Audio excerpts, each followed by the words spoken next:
for clicking on my discussion post. This is Joey Adams, and today I have the honor of coming to you from the Ann Spencer House in Lynchburg, Virginia. Many civil rights leaders met in Ann Spencer's house and garden. And today we're going to talk about one civil rights leader. This one didn't meet with Ann Spencer, but his legacy can be felt by many of the people who walk these grounds.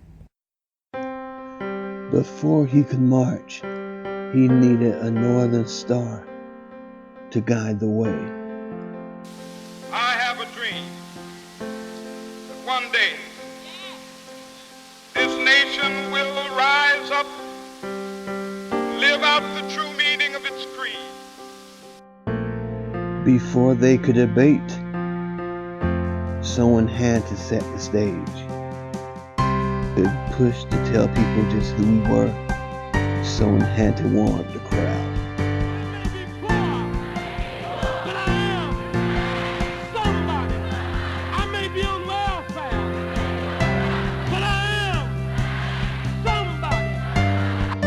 These are books on the great civil rights leader, Frederick Douglass.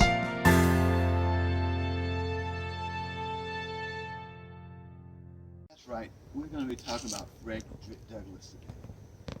And going through these articles, I have found so many great articles and books. But the first one I'm going to talk about looks at Frederick Douglass's life in his religious capacity. So many civil rights leaders were men of faith, and Douglass was one among them. And his faith played a major role in how he would push for freedom and liberty. The first book I will be speaking about is called Frederick Douglass, American Prophet by D.H. Dilbeck. This work seeks to understand Frederick Douglass' life through his religious outlook. I found this very wonderful since so few people actually take the time to look at Douglass's faith background. Dilbeck paints the picture of a man who has deep convictions and uses those feelings to guide him in his fight for freedom for his people. One of the ways that we see Douglass's faith impact him when it comes to his work is that he would use faith-based arguments and call people on what he found as hypocrisy. As a child, Douglass became a Christian in Baltimore. And one of the unique things about this is, as he learned the faith, he also learned how to read and write. So these things coming forth at the same time really helped to mold the man that he would become. I spoke before about hypocrisy, and this would be something that kept coming up and up with Frederick Douglass. As a Christian, he was appalled by Christian slaveholders. He felt that these things shouldn't coexist. This book goes on to speak about so many aspects of his life and how it related to his faith. Working with people who were less anti-violent and those who were strictly anti-violence, and then up until the Civil War and beyond. This book ends with speaking about Douglass's death and how many people who spoke at his eulogy spoke about how much of a man of God Douglass was. I haven't even gone over half of the great things that this book has to say about Douglass. This book would be a great read for anyone, not just fans of Douglass, but just fans of history in particular. We enjoyed that look at Douglass's religious life. Now, something that many people are unaware of. Frederick Douglass has something in common with William Wallace. They both learned a lot about freedom in Scotland. That's right, Douglass spent some time in Scotland homing his ideas about what freedom is. And so today we're going to look at Douglass's time in Scotland. This next work is Frederick Douglass in Scotland, 1846, Living an Anti-Slavery Life by Alastair Pittier.